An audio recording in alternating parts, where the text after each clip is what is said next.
बिस्मिल्लाहिर्रहमानिर्रहीम। अस्सलाम वालेकुम। गंदम की रोटी वैसे तो अक्सर लोग बना ही लेते हैं, लेकिन कुछ लोगों के साथ ये मसला होता है कि गंदम की रोटी फूलती नहीं है और नरम नहीं बनती। स्पेशली वो छोटी बच्चियां जो अभी रोटी बनाना सीख रही हैं, उनके लिए ये काफ़ी मुश्किल टास्क होता है। तो उनके लिए मैं यहाँ पर छोटी छोटी टिप्स शेयर करूँगी। इनको फॉलो करके आप बहुत जल्दी रोटी बनाना सीख सकते हैं। कुछ बच्चियों को आटा गूंदना इसलिए भी मुश्किल लगता है कि जब वो पानी डालकर आटे को मिक्स करती हैं तो बहुत सारा आटा हाथों को चिपक जाता है। तो इसके लिए ये आसान सी टिप है कि आपने किसी चम्मच वगैरह की मदद से आटे को मिक्स करना है। और आटे में पानी एक साथ नहीं डालना, बल्कि थोड़ा थोड़ा करके डालना है ताकि आटा ज़्यादा नरम ना हो जाए। अभी पिछले दिनों मैंने आप लोगों के साथ मकई, बाजरा और जौ की रोटी की रेसिपी शेयर की है।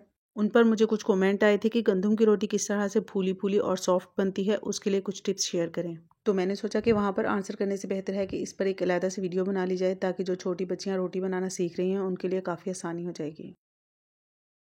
आटे को चम्मच के साथ मिक्स करने के बाद हमने इसमें डालना है 1 खाने का चम्मच ऑयल या फिर घी। साथ ही इसमें 1 चुटकी नमक डाल देंगे अगर आपको पसंद हो, वरना आप स्किप भी कर सकते हैं। अगर आप चाहते हैं कि आपकी रोटी अच्छी तरह से फूले और सॉफ्ट बने तो इसके लिए घी लाजमी डालिएगा। अगर आप 5 से 6 रोटियां बना रहे हैं तो इसके लिए 1 खाने का चम्मच घी काफ़ी है।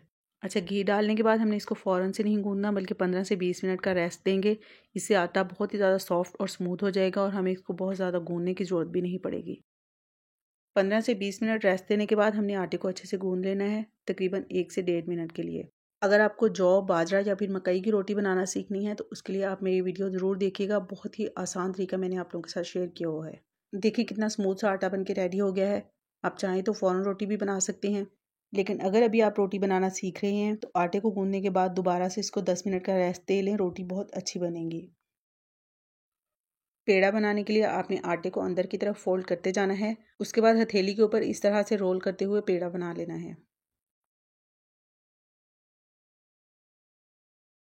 बेलन के साथ रोटी को बेलने से पहले आपने इसको हाथ से इस तरह से थोड़ा सा सेट कर लेना है, या फिर आप इस तरह से प्रेस करके भी इसको सेट कर सकते हैं।